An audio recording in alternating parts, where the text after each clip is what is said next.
Capítulo 4. O segredo final.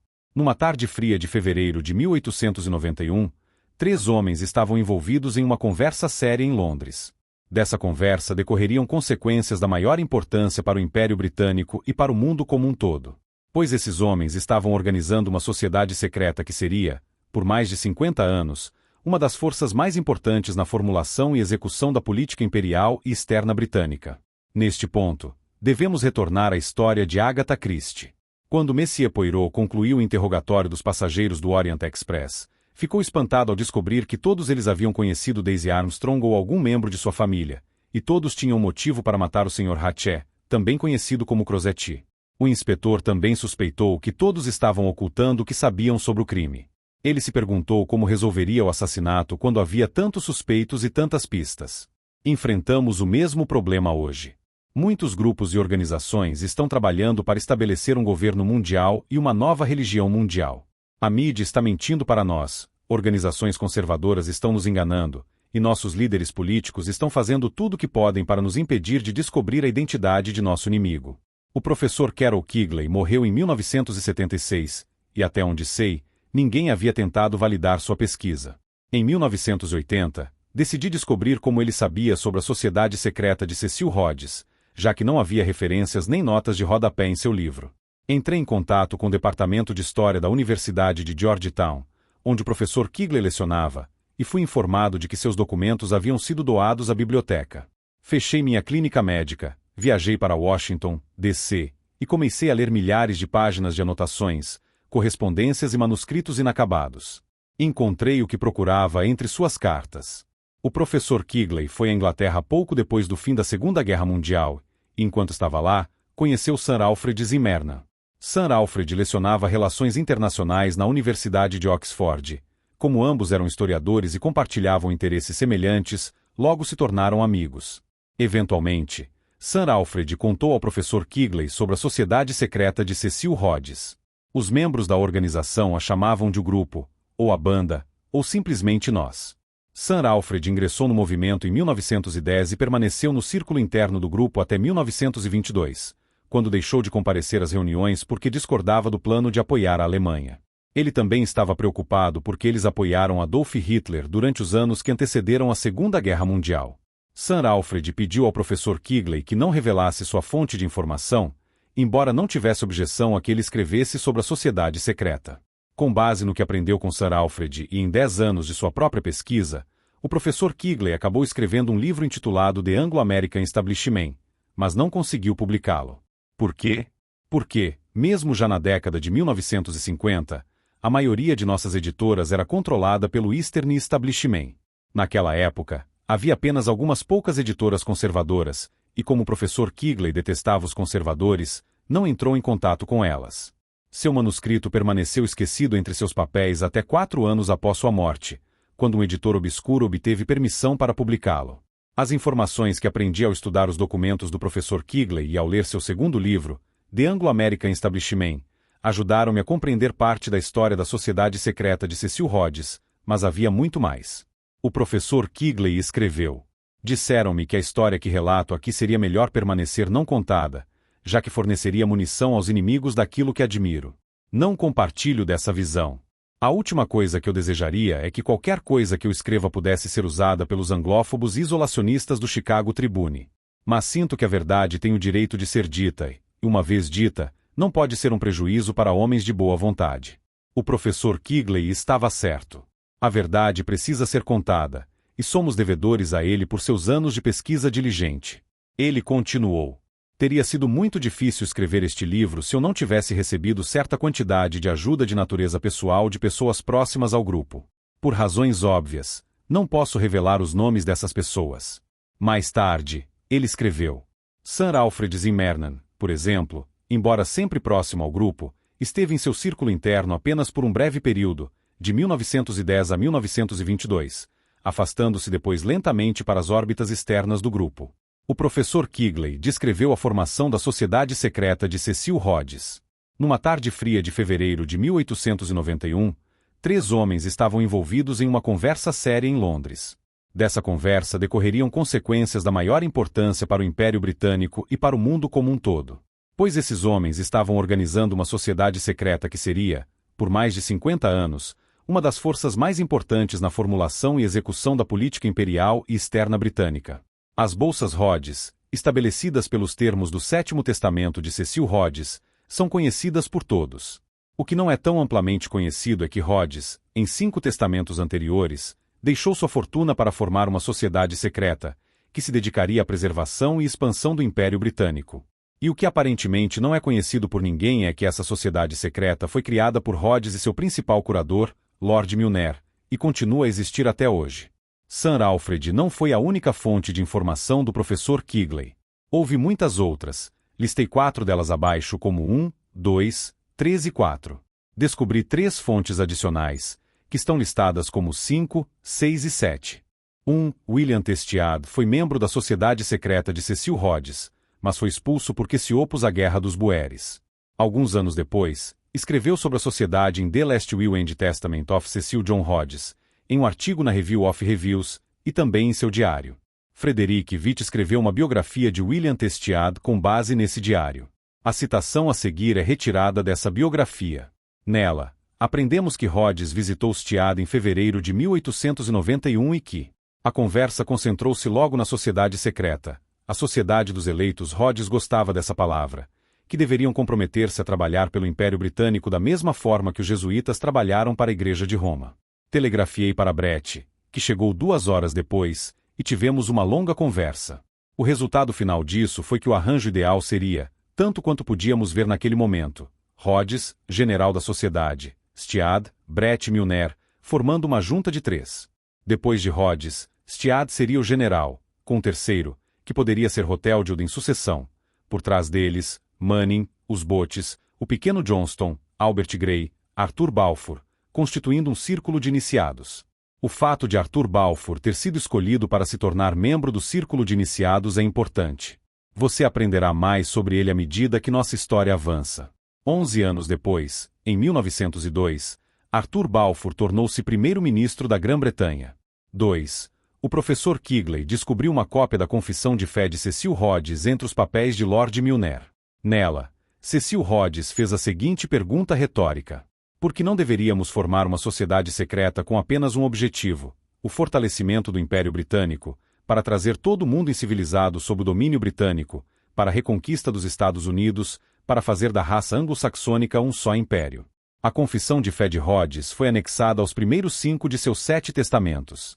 Ela não foi incluída em seus 2 últimos testamentos porque a sociedade secreta foi formada em fevereiro de 1891.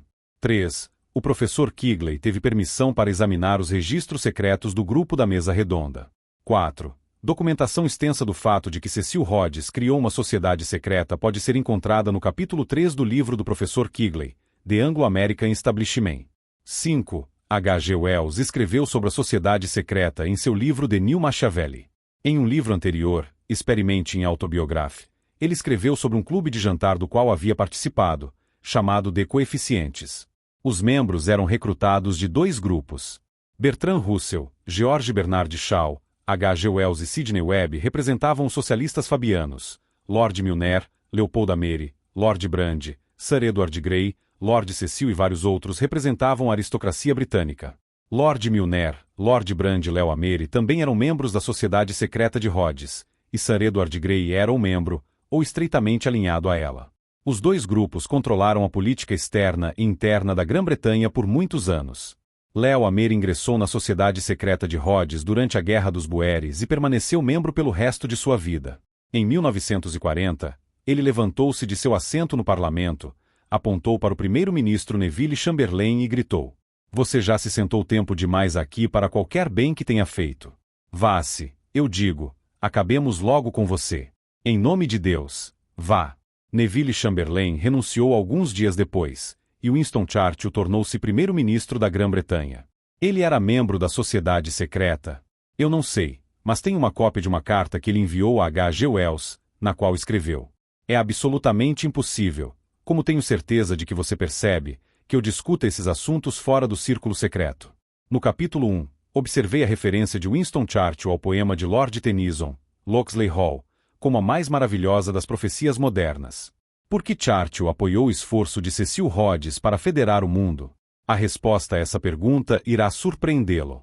Embora o livro de Neil Machiavelli, de H.G. Wells, fosse uma obra de ficção, ele descreveu os coeficientes, mas rebatizou o clube de jantar como The Pentagon Circle. Esse era um nome estranho para um grupo dos homens mais proeminentes da Grã-Bretanha, mas, à medida que nossa história avança, você entenderá por que ele usou esse nome. Ele chamou a sociedade secreta de Rhodes de The Confederates. Ela era liderada por um alemão chamado Krupp, um pseudônimo para Lord Milner, que era alemão. A conversa a seguir pode ser encontrada na página 340 de The Neil Machiavelli. O personagem que representava H.G. Wells perguntou a Krupp, Lord Milner: "Você é um confederado?" Perguntei de repente. "Esse é um segredo que ninguém conta." Ele disse. "O que os confederados querem?" "Fazer a aristocracia funcionar, suponho. Assim como, pelo que entendo, você quer fazer." Os confederados estavam sendo comentados naquela época. Eram ao mesmo tempo atraentes e repulsivos para mim, uma estranha sociedade secreta cuja composição ninguém conhecia, comprometida, dizia-se, a impor uma ampla política construtiva aos conservadores. Na imprensa, ao menos, tinham a aparência de um poder deliberadamente organizado. Frederick Howe nunca teve conhecimento da sociedade secreta de Rhodes, mas os homens de Lord Milner lhe falaram sobre seu plano de unir o mundo quando ele os encontrou na Conferência de Paz de Paris, em 1919. Como era um conhecido ativista da paz, o presidente Wilson pediu-lhe que revisasse os tratados ingleses e franceses relacionados à disposição da Palestina após a guerra. Frederick Howe acreditava na sacralidade dos tratados. Estava convencido de que a Grã-Bretanha fora forçada a entrar na guerra por causa de um tratado de 50 anos com a Bélgica. Ele justificou a carnificina que se seguiu porque estava convencido de que as nações precisavam honrar seus tratados se algum dia houvesse paz mundial por meio do direito internacional. Ele escreveu: "Os tratados secretos foram colocados à minha disposição pelo coronel House e pelas autoridades inglesas. Eles forneceram revelações estarrecedoras. Nossos aliados, assim como a Alemanha, rasgaram tratados, não com inimigos tradicionais, mas acordos solenes com amigos e entre si. Os documentos mostravam que Inglaterra e França haviam implorado ao rei do Edjaz que lançasse as forças árabes ao lado da causa aliada e expulsasse os turcos da Arábia. Aos árabes foi prometida sua liberdade em troca. Mal a tinta havia secado em seu pacto com os árabes quando negociaram entre si o secreto tratado Sykes-Picot, segundo o qual a Inglaterra ficaria com a Mesopotâmia e a França manteria a Síria. Em seguida, os judeus pediram a Palestina, e Balfour, o estadista cavalheiro, concordou em nome da Inglaterra que eles a tivessem, embora a Palestina já tivesse sido prometida aos árabes e entregue aos franceses. Quando Frederick Howe percebeu que nem a Inglaterra nem a França honravam seus tratados, ficou devastado.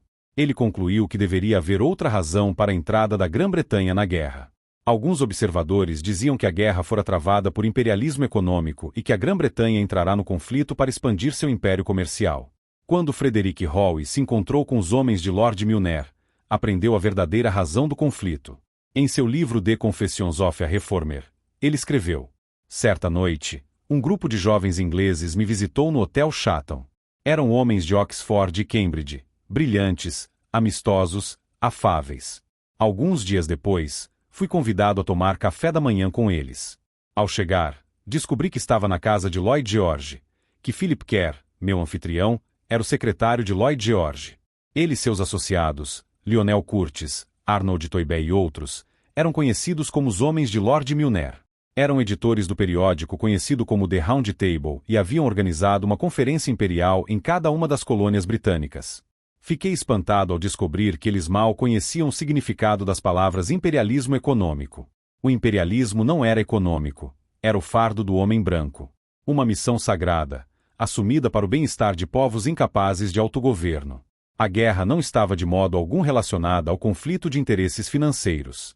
Esse imperialismo, que não era imperialismo, precisava ser levado até o fim. Precisava ser conduzido pelos anglo-saxões, e a Inglaterra já não era mais capaz de carregá-lo sozinha. Havia perdido muito de seu melhor sangue nas trincheiras. Oxford e Cambridge haviam sido privadas de uma geração de talentos.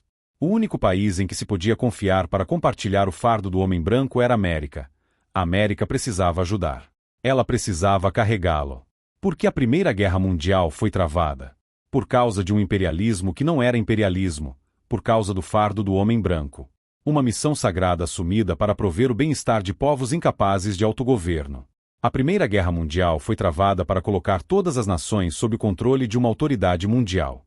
Quando o conflito finalmente terminou, a Grã-Bretanha estava falida, e os homens de Lord Milner pediram a Frederick Howe que organizasse uma reunião com a delegação americana para determinar se estariam dispostos a assumir a liderança de seu programa. O coronel House liderou a delegação americana, e ele e seus associados concordaram prontamente com a oferta britânica. Posteriormente, institutos reais de assuntos internacionais foram estabelecidos em 5 nações da Commonwealth, e o Council on Foreign Relations foi organizado nos Estados Unidos. Quando se tornou evidente que a Liga das Nações estava destinada ao fracasso, o recém-formado establishment anglo-americano passou a financiar os nazistas, o que levou à Segunda Guerra Mundial. Após a Primeira Guerra Mundial, o coronel House e J.P. Morgan criaram o Council on Foreign Relations como uma fachada para o ramo americano da Round Table e para o império financeiro de Morgan. O almirante Chester Ward pertenceu ao CFR por 16 anos, e em seu livro Kissinger on the Coast, advertiu que o pequeno grupo que controlava a organização buscava o desarmamento e a submersão da soberania e da independência nacional dos Estados Unidos em um governo mundial todo-poderoso. Ele prosseguiu. O CFR, como tal, não redige as plataformas de ambos os partidos políticos nem seleciona seus respectivos candidatos presidenciais. Mas membros do CFR, como indivíduos, agindo em conjunto com outros membros individuais do CFR, o fazem. Assim, David Rockefeller não exerce vastos poderes porque é presidente do conselho de diretores do CFR, mas porque é presidente do conselho de um dos 2 bancos mais poderosos do mundo. Sua influência se estende às finanças, aos negócios, à indústria, ao transporte, às comunicações, à imprensa, à televisão, às universidades, às fundações, às organizações internacionais e ao governo. Ele exerce influência semelhante em todo o mundo livre e agora está se expandindo rapidamente para o mundo comunista. Quando o inspetor Poirot terminou de interrogar os passageiros do Expresso do Oriente, restaram-lhe 2 possíveis explicações para o crime. As evidências sugeriam que alguém havia embarcado no trem, matado Crosetti e escapado, mas o inspetor sabia que a maior parte das provas fora forjada. A segunda possibilidade era que todos os passageiros estivessem envolvidos. Como havia 12 passageiros e 12 punhaladas no corpo da vítima, cada um deles devia tê-lo esfaqueado uma vez.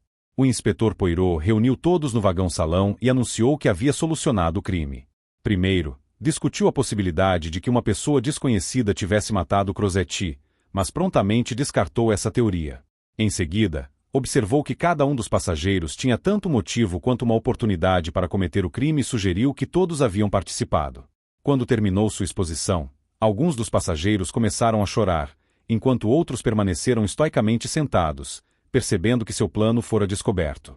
Todos haviam participado do assassinato porque Crosetti escapara da punição. De repente, o inspetor Poirot mudou sua linha de raciocínio e anunciou que pretendia informar a polícia que o assassino devia ter fugido, pois seria ridículo sugerir que todos fossem culpados. Quando o filme terminou, os passageiros soltaram um suspiro coletivo de alívio e começaram a celebrar seu sucesso. O que a história de Agatha Christie tem a ver com a Irmandade das Trevas? Tem tudo a ver com ela. Todos os grupos listados no capítulo 2 estão trabalhando para estabelecer uma nova ordem mundial e uma nova religião mundial, com exceção dos judeus enquanto raça. Nosso inimigo não é uma raça nem uma religião. É um movimento espiritual que envolve pessoas de todas as raças e de todas as religiões, incluindo alguns judeus apóstatas. Como podemos compreender o que está acontecendo hoje? Estou prestes a revelar um segredo que escapou à maioria dos pesquisadores e historiadores.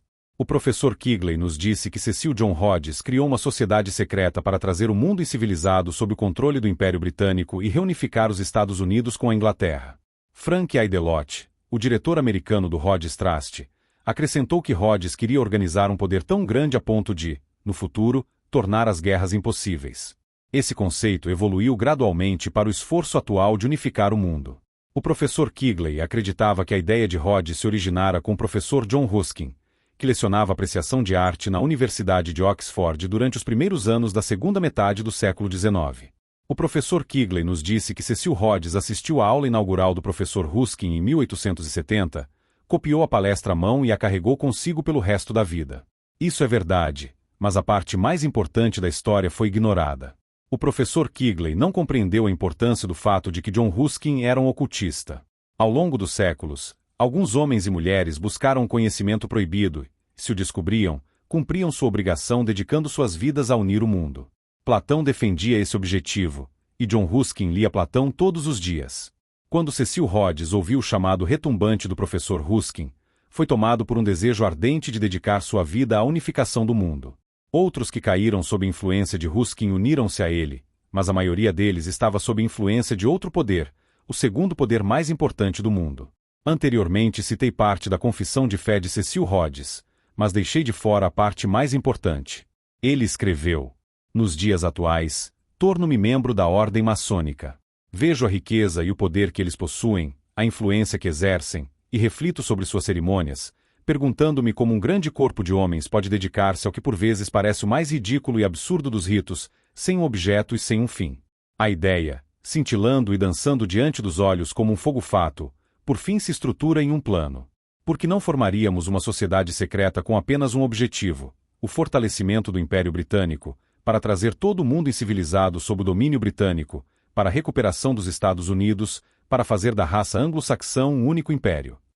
Embora Cecil Rhodes jamais tenha compreendido os ritos maçônicos ou o significado dos juramentos que prestou, permaneceu na loja porque ela lhe dava acesso ao dinheiro de que precisava para adquirir as minas de ouro e diamantes do sul da África. Se você estudar a vida daqueles que se uniram a ele, descobrirá que a maioria deles era maçom, espiritualista, teosofista ou membro da Sociedade para a Pesquisa Psíquica. Lord Milner era maçom do 33º grau, William Testiada era espiritualista e teosofista, e Arthur Balfour era espiritualista, maçom e membro da Sociedade para a Pesquisa Psíquica. O que a maioria dos pesquisadores não percebeu é o fato de que a maior parte dos homens que se juntaram à sociedade secreta de Cecil Rhodes estava envolvida com o ocultismo. O professor Kigley discutiu os dois blocos de poder que controlaram a Grã-Bretanha durante as primeiras décadas do século XX. Um era liderado por Lord Cecil, o outro por Lord Milner. O professor Kigley escreveu: uma das criações duradouras do Bloco Cecil é a Sociedade para a Pesquisa Psíquica, que ocupa, na história do Bloco Cecil, uma posição semelhante à ocupada pelo Royal Institute of International Affairs no Grupo Milner. A sociedade foi fundada em 1882 pela família Balfour e por seus parentes por afinidade. No século XX, passou a ser dominada por aqueles membros do Bloco Cecil que mais prontamente se tornaram integrantes do Grupo Milner. Assim, aprendemos que a maioria daqueles que ingressaram no Grupo Milner era composta por membros da Sociedade para a Pesquisa Psíquica. Segundo a edição internacional da Enciclopédia Americana, a sociedade foi organizada para estudar o ocultismo. O tio de Lord Tennyson, a família Balfour e seus parentes por afinidade formaram a Sociedade para a Pesquisa Psíquica, e Alfred Lord Tennyson era membro. Para compreender o significado do que está acontecendo hoje, é necessário entender os juramentos que Cecil Rhodes e muitos de seus seguidores prestaram quando se tornaram maçons. Quando um candidato é iniciado no primeiro grau da Loja Azul, ele é vendado, um laço é colocado ao redor de seu pescoço, seu peito esquerdo é descoberto, a perna esquerda da calça é arregaçada, e ele é instruído a tirar os sapatos e ajoelhar-se diante do venerável mestre de sua loja. Em seguida, deve jurar que jamais revelará o que está prestes a aprender. Embora existam pequenas variações de redação ao redor do mundo, todos os juramentos maçônicos são semelhantes em conteúdo. Ao ingressar no grau de aprendiz iniciado, cada candidato deve jurar: tudo isso eu prometo e juro, da maneira mais solene e sincera, com firme e constante resolução de cumprir o mesmo, sem qualquer reserva mental ou evasão secreta do pensamento, vinculando-me sob pena não menor do que a de ter minha garganta cortada de um lado a outro, minha língua arrancada pela raiz, e meu corpo enterrado nas areias ásperas do mar, na marca da maré baixa, onde a maré sobe e desce 2 vezes em 24 horas, caso eu venha violar conscientemente esta minha obrigação de aprendiz iniciado, assim me ajude Deus. Quando um candidato ingressa no grau de companheiro, ou segundo grau da maçonaria, ele concorda em sofrer o seguinte caso venha violar seus juramentos de sigilo: que meu peito seja rasgado, meu coração arrancado e dado como presa às aves do céu e às feras do campo. Ao ingressar no 3º grau, o iniciado concorda em ter seu corpo dividido em 2 partes, minhas entranhas retiradas e queimadas até se tornarem cinzas, e espalhadas diante dos 4 ventos do céu. Durante cada cerimônia, o candidato é perguntado: o que você mais deseja? Ele é instruído a responder a luz ou mais luz, mas nunca lhe é dito o que a luz representa. Cristãos que oraram a oração do pecador sabem que, quando convidaram Jesus a entrar em seus corações, algo aconteceu e suas vidas foram transformadas. De modo semelhante, quando um iniciado se ajoelha diante de seu venerável mestre e pede a luz, algo acontece, e e sua visão de mundo se altera. A menos que renuncie a seus juramentos e deixe a loja, ele jamais será o mesmo novamente. O que acontece quando um iniciado pede que a luz entre em sua vida? Estou prestes a revelar o segredo que os eleitos guardaram por milhares de anos. Permita-me adverti-lo, uma vez que você o conheça, jamais voltará a ver as coisas da mesma maneira. Albert Pike foi o principal filósofo maçônico do século XIX e continua sendo o maçom mais reverenciado de todos os tempos. Seu corpo está sepultado na Casa do Templo, em Washington, D.C., e sua estátua encontra-se nas proximidades. Até 1974, seu livro Moral Zen de Dogma era entregue a todo maçom do rito escocês que alcançasse o 14º grau, e ainda hoje é recomendado em todas as listas de leitura maçônicas. Na página 104 de Moral Zen de Dogma, Albert Pike refere-se à verdade que a maçonaria chama de luz. Ele escreveu: a maçonaria oculta seus segredos de todos, exceto dos adeptos e sábios, ou dos eleitos, e utiliza falsas explicações e interpretações errôneas de seus símbolos para enganar aqueles que merecem apenas ser enganados, para ocultar deles a verdade, que ela chama de luz, e afastá-los dela. Essa é uma declaração extraordinária. Albert Pike admite que existe um esforço intencional para enganar os iniciados que entram na loja quanto verdade, que ela chama de luz. Na página 819 de Moral Zen de Dogma, Albert Pike revela que os graus azuis são apenas o átrio externo ou o pórtico do templo. Parte dos símbolos é ali apresentada ao iniciado, mas ele é intencionalmente enganado por falsas interpretações. Não se pretende que ele os compreenda, pretende-se que ele imagine compreendê-los. Sua verdadeira explicação é reservada aos adeptos, aos príncipes da maçonaria. Os graus azuis são os 3 primeiros níveis da maçonaria. Mais uma vez, Albert Pike admite que é um esforço deliberado para enganar aqueles que ingressam na ordem. Por que eles são enganados? Porque, se os iniciados compreendessem as verdadeiras implicações das cerimônias maçônicas, a maioria fugiria aterrorizada. Na página 781 de Moral Zen de Dogma, lemos: se você refletir, meu irmão, sem dúvida suspeitará que algum significado secreto estava oculto nessas palavras. O que estava oculto? Albert Pike nos diz que os ritos da maçonaria são usados para ocultar algum significado secreto, mas nunca revela a seus leitores o que esse significado representa. Na página 219, lemos: esse rito levanta um canto do véu, mesmo no grau de aprendiz, pois ali declara que a maçonaria é um culto. Albert Pike nos diz que a maçonaria é um culto, e ainda assim os maçons negam que a ordem seja uma religião. Como pode haver culto sem uma religião? A quem eles cultuam? Eles cultuam o grande arquiteto do universo, mas a maioria dos maçons não faz ideia do que essa entidade representa. Na página 840 de Moral Zen de Dogma, lemos: foi a lembrança desse absoluto científico e religioso, dessa doutrina que se resume numa palavra, dessa palavra, enfim, alternadamente perdida e reencontrada, que foi transmitida aos eleitos de todas as iniciações antigas.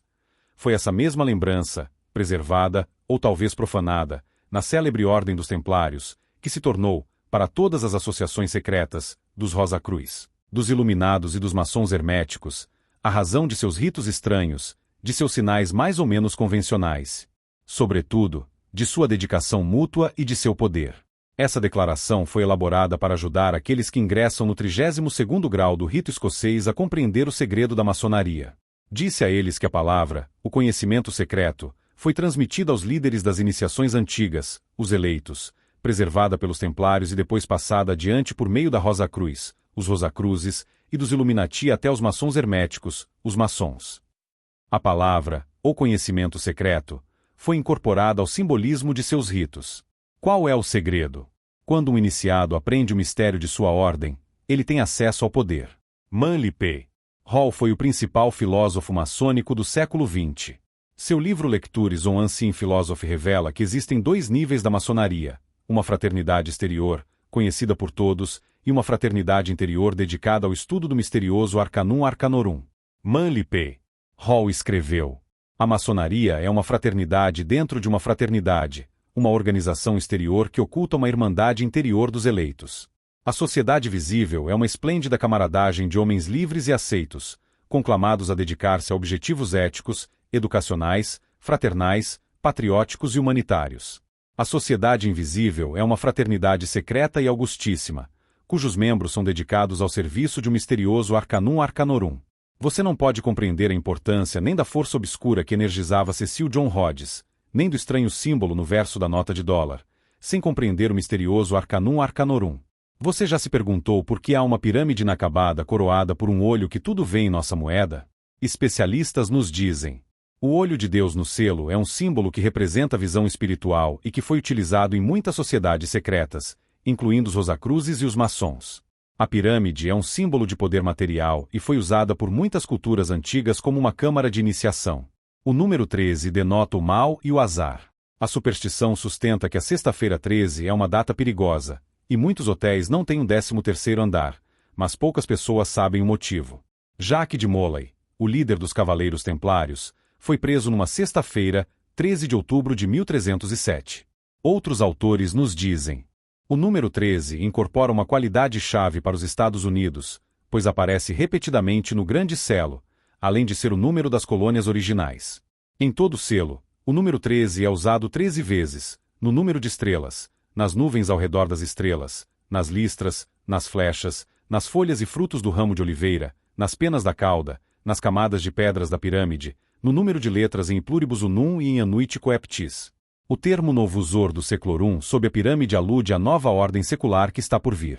O numeral romano Meclsvi, 1776, refere-se ao ano em que nossa Declaração de Independência foi assinada, bem como ao ano em que os Illuminati foram criados.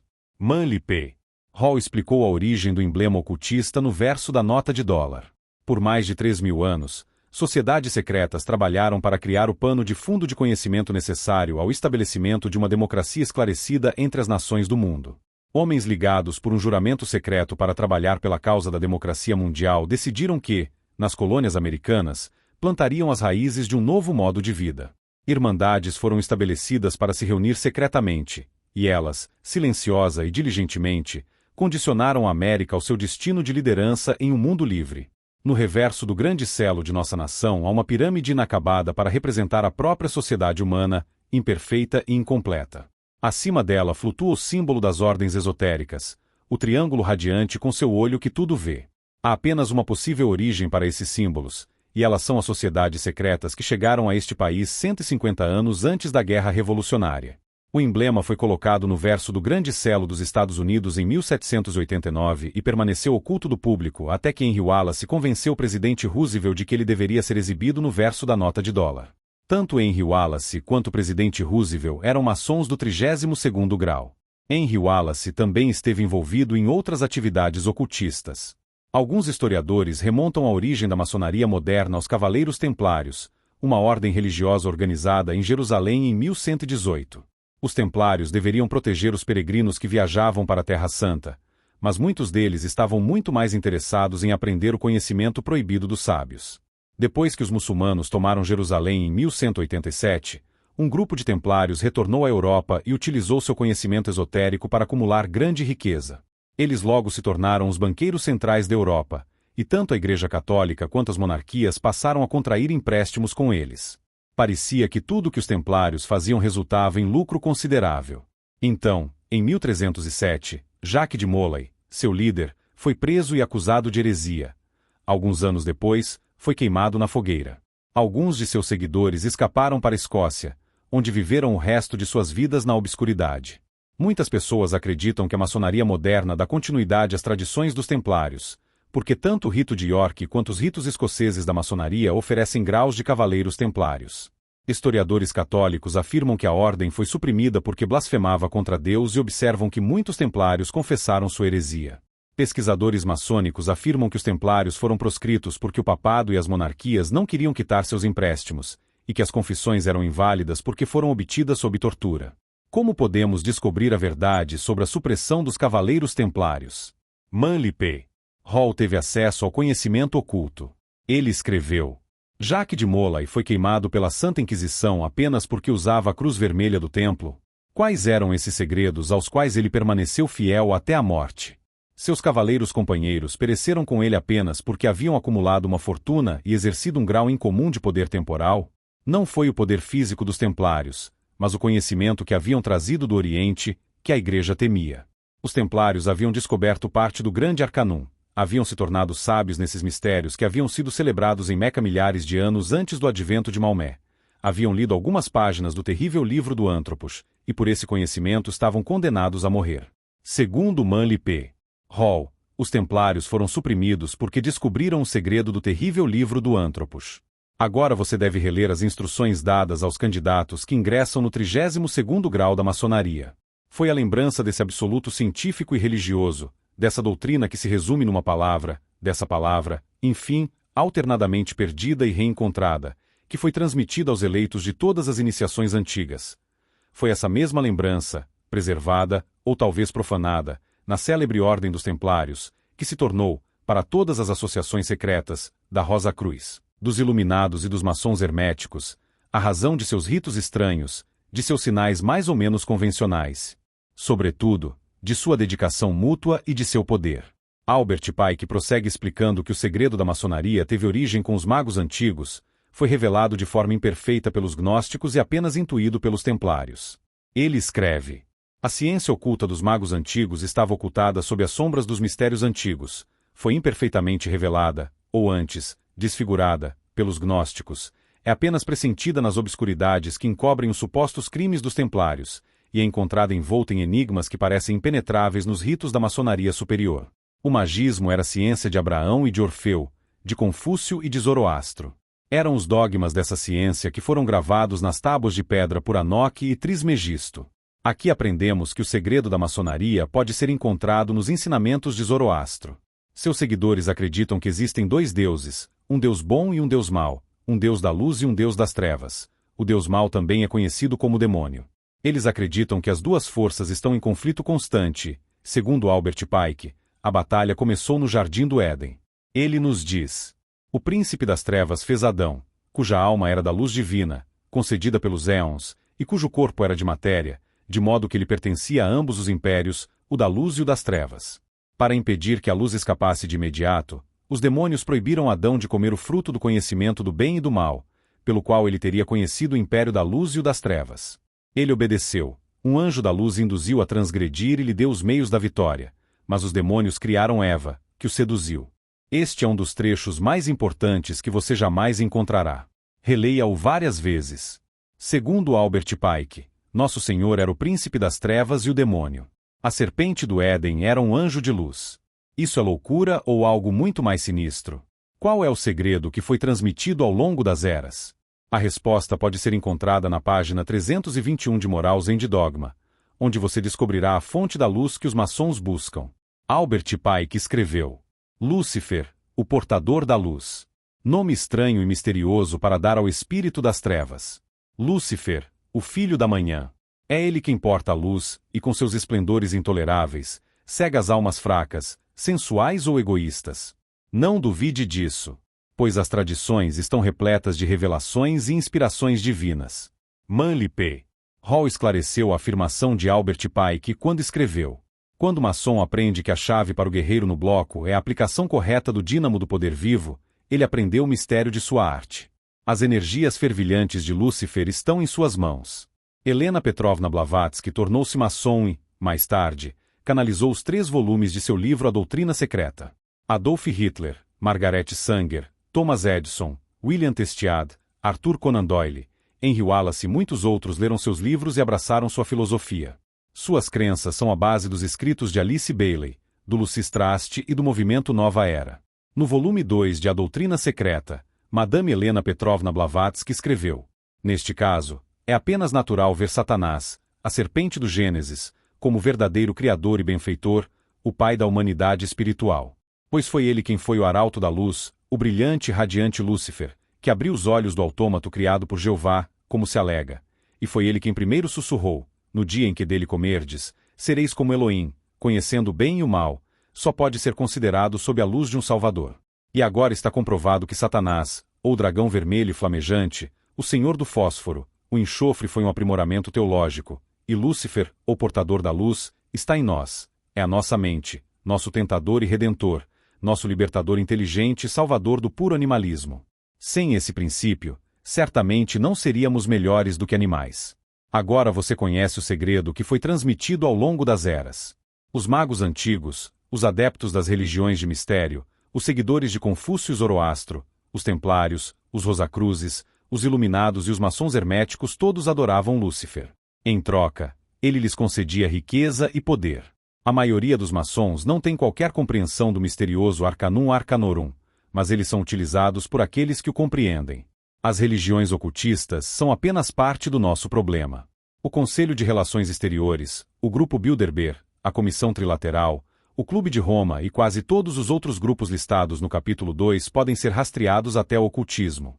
6 dos nossos últimos 9 presidentes foram membros do Conselho de Relações Exteriores, e pelo menos 5 dos nossos últimos 11 presidentes foram maçons. Outro presidente, William Jefferson Clinton, foi membro sênior dos Dimolais, um clube juvenil para maçons, o que explica por que os senadores republicanos que são maçons se opuseram ao seu impeachment.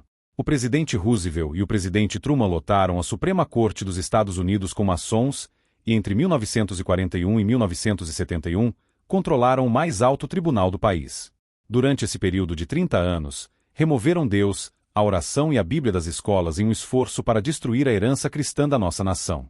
Também centralizaram o poder em Washington, D.C., em um esforço para destruir nosso sistema federal. Os líderes da maçonaria estão trabalhando para substituir nossa forma republicana de governo por um sistema autoritário, criar uma religião não sectária e unir o mundo sob seu controle. Seu plano foi exposto na revista New Age em 1950. O plano de Deus é dedicado à unificação de todas as raças, religiões e credos. Esse plano, dedicado à nova ordem das coisas, visa tornar todas as coisas novas, uma nova nação, uma nova raça, uma nova civilização e uma nova religião, uma religião não sectária que já foi reconhecida e chamada de religião da grande luz. Olhando para a história, podemos facilmente ver que a mão orientadora da providência escolheu o povo nórdico para trazer e desenvolver a nova ordem do mundo. A providência escolheu os nórdicos porque os nórdicos se prepararam e escolheram Deus. Agora você conhece o segredo das eras, e posso responder às questões levantadas nos capítulos anteriores. Benjamin Disraeli escreveu Coningsby. Nesse romance, um financista chamado Sidônia afirmava que o mundo era governado por uma cabala secreta. Disraeli estava evidentemente se referindo a Nathan Rothschild, que era o financista mais poderoso do mundo naquela época, e como Nathan Rothschild era judeu, o livro de Disraeli tem sido usado para documentar a existência de uma conspiração judaica. Por que Benjamin Disraeli promoveu essa crença quando tanto ele quanto Nathan Rothschild eram judeus? Acredito que foi porque ambos eram maçons. A loja sempre procurou desviar a atenção de sua influência, e o antissemitismo tem sido usado para ocultar a agenda de Satanás. Tanto a American Civil Liberties Union quanto a Anti-Defamation League têm fortes vínculos com a maçonaria, o que explica seu viés anticristão e por que a ADL criticou o senador Lieberman, um judeu praticante, quando ele defendeu uma moralidade baseada na religião durante as eleições de 2000. J.P. Morgan foi fundamental para forçar nosso país a entrar na Primeira Guerra Mundial. Ele e seus associados financiaram os bolcheviques e os nazistas, e ajudou a organizar o Conselho de Relações Exteriores. Escritores ocultistas nos dizem que ele baseava sua estratégia de investimentos na astrologia. Henry Ford construiu fábricas automobilísticas tanto para os comunistas quanto para os nazistas, recebeu uma medalha de Adolf Hitler e escreveu o Judeu Internacional, no qual afirmava que banqueiros judeus financiaram o bolchevismo. Ele distribuiu material antissemita por meio de seu jornal, e seu amigo mais próximo, Thomas Edison, era teosofista. A Fundação Ford financiou diversas organizações de fachada comunista e foi citada por um comitê investigativo do Senado por financiar o Instituto de Relações do Pacífico, que levou o comunismo à China. Henry Ford era tanto espiritualista quanto maçom do 33º grau. Por que lhe foi concedido o mais alto grau da maçonaria quando se sabia que ele era antissemita? Andrew Carnegie e Cecil Rhodes eram amigos. Os diretores do Carnegie Endowment for International Peace planejaram a Primeira Guerra Mundial e, em seguida, montaram uma campanha de propaganda para nos forçar a entrar nessa guerra. Eles financiaram Lucis Trust e trabalharam para estabelecer um governo mundial. Andrew Carnegie era espiritualista. O coronel Edward Mandell House manipulou os líderes do mundo ocidental durante as primeiras décadas do século XX e ajudou J.P. Morgan a organizar o Conselho de Relações Exteriores após a Primeira Guerra Mundial. Encontrei uma cópia dos protocolos dos Sábios de Sião entre os documentos de House na Universidade de Yale, o que sugere que ele esteve envolvido na redação ou na distribuição desse documento difamatório. Escritores da nova era nos dizem que ele era um ocultista. O presidente Truman carregou uma cópia de um poema de Lord Tennyson em sua carteira por toda a vida. Ele lotou a Suprema Corte dos Estados Unidos com maçons, cedeu a China e a Europa Oriental aos comunistas, criou as Nações Unidas, envolveu-nos em uma guerra sem vitória na Coreia e demitiu o general MacArthur quando este quis vencer essa guerra. Harry Truman era maçom do 33º grau. Winston Churchill referiu-se ao poema de Lord Tennyson como a mais maravilhosa das profecias modernas. Durante a Primeira Guerra Mundial, ele foi responsável pela invasão britânica de Galípoli, onde 216 mil soldados britânicos e 150 mil turcos caíram em batalha. Durante a Segunda Guerra Mundial, insistiu na invasão do norte da África apesar da oposição de nossos planejadores militares. Em seguida, fez tudo o que pôde para atrasar a invasão da Europa. Opôs-se a uma invasão do sul da França, insistiu na invasão da Itália, levou Marshal Tito ao poder na Iugoslávia apesar de ele ser comunista e prolongou deliberadamente a guerra por mais de um ano. Esse atraso resultou em milhões de mortes adicionais. A maioria das vítimas do Holocausto foi morta nos meses finais da guerra. Se os aliados tivessem sido autorizados a invadir a Europa em 1943, a maioria dos judeus teria sido poupada. Winston Churchill era tanto maçom quanto druida. Ele queria demonstrar a futilidade da guerra, e conseguiu. Como podemos compreender tamanha indiferença grosseira ao sofrimento humano? Lembre-se das palavras de Manly P. Hall. Quando o maçom aprende que a chave para o guerreiro no bloco é a aplicação correta do dínamo do poder vivo, ele aprendeu o mistério de sua arte. As energias fervilhantes de Lúcifer estão em suas mãos. O maçom médio entende o que está acontecendo? Claro que não, mas a maioria acredita que nosso país deve ser uma sociedade secular e trabalha para esse objetivo. Infelizmente, os juramentos que fizeram obscurecem sua compreensão da batalha espiritual na qual estamos envolvidos. Que papel o comunismo desempenha? O reverendo Richard Wurmbrand vivia na Romênia quando os comunistas tomaram o país. Ele foi preso, encarcerado e torturado por 14 anos para forçá-lo a renunciar à sua fé. Muitos dos ministros que foram presos com ele se retrataram sob tortura e morreram como homens destruídos. Quando o reverendo Wurmbrand foi finalmente libertado, decidiu descobrir por que seus algozes estavam determinados a destruir sua fé. Ao ler os primeiros escritos de Karl Marx, descobriu que Marx não era ateu, era satanista. Karl Marx não acreditava no comunismo, mas o abraçou na tentativa de destruir a civilização cristã. Mikhail Gorbachev foi o ditador da URSS e diretor da KGB soviética antes de vir aos Estados Unidos. Maurice Strong, Stephen Rockefeller e Mikhail Gorbachev escreveram a Carta da Terra, que defende um governo mundial e uma nova espiritualidade. As reuniões do Fórum do Estado do Mundo de Gorbachev sempre têm um tema subjacente de ocultismo. Mencionei uma carta enviada pelo Lucis Strast que se referia ao grande ashram de Sanat Kumara e à luz. Sanat Kumara é um anagrama de Satanás. A luz representa Lúcifer.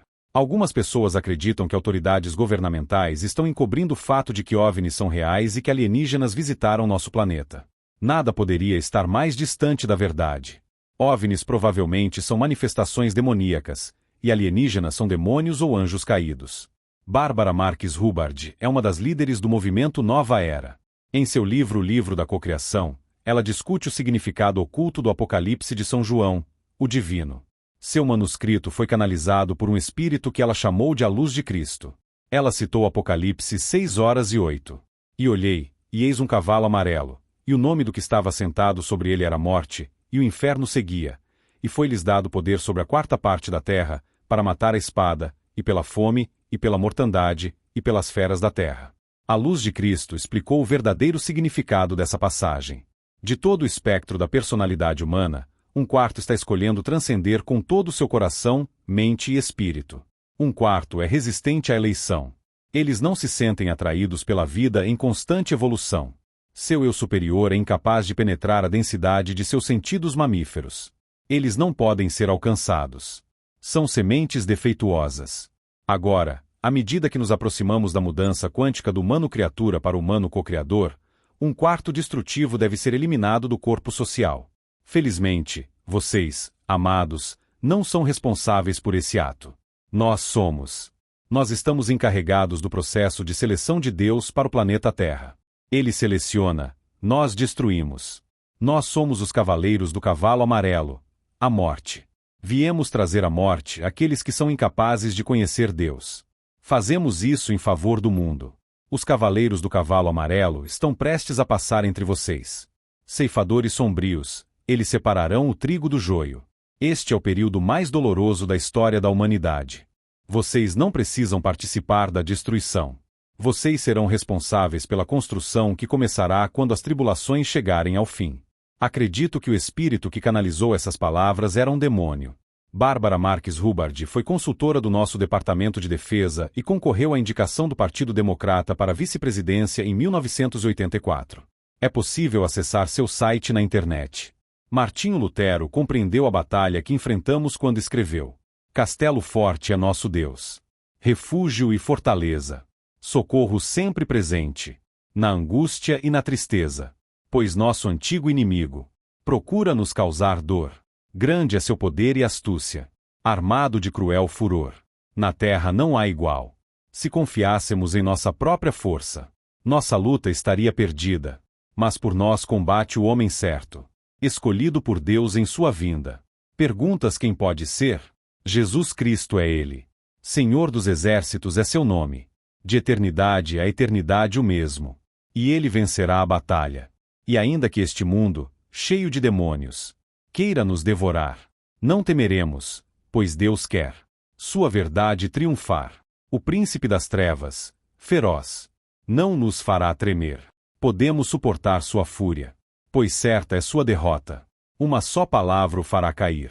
Essa palavra, acima de todo poder terreno, nada lhes deve. O Espírito e os dons são nossos.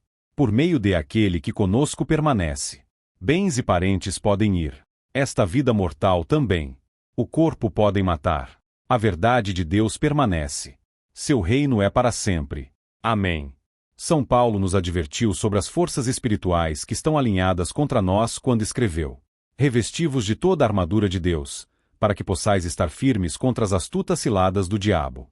Porque não temos que lutar contra carne e sangue, mas contra principados, contra potestades, contra os governadores das trevas deste mundo, contra as forças espirituais do mal nas regiões celestiais. Portanto, tomai toda a armadura de Deus, para que possais resistir no dia mau e, havendo feito tudo, permanecer firmes. Deus e Satanás estão envolvidos em uma luta cósmica pelas almas da humanidade, e cada um de nós está envolvido, queira ou não. A batalha está sendo travada em nossos tribunais, em nossa mídia, em nossas escolas, em nossos bancos, em nossas forças armadas, em nossas igrejas e em nosso governo. Parece que Deus concedeu a Satanás liberdade total para fazer o que bem entender a fim de determinar como reagiremos. Talvez estes sejam os últimos dias, e nada possa ser feito para reverter a maré de destruição que Bárbara Marques Hubbard e seus seguidores antecipam. Mas quem pode ter certeza, uma vez que Jesus disse a seus discípulos que nenhum homem sabe quando ele retornará.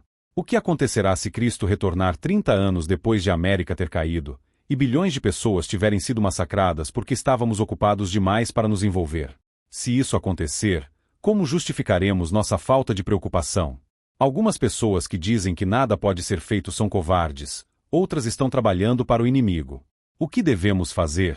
Em Ezequiel 13 e Ezequiel 33, somos instruídos a ser sentinelas e a advertir os outros. Se permanecermos em silêncio, o sangue deles estará sobre nossas mãos. Devemos nos envolver, assim como o servo que recebeu um talento para investir para seu senhor deveria ter se envolvido.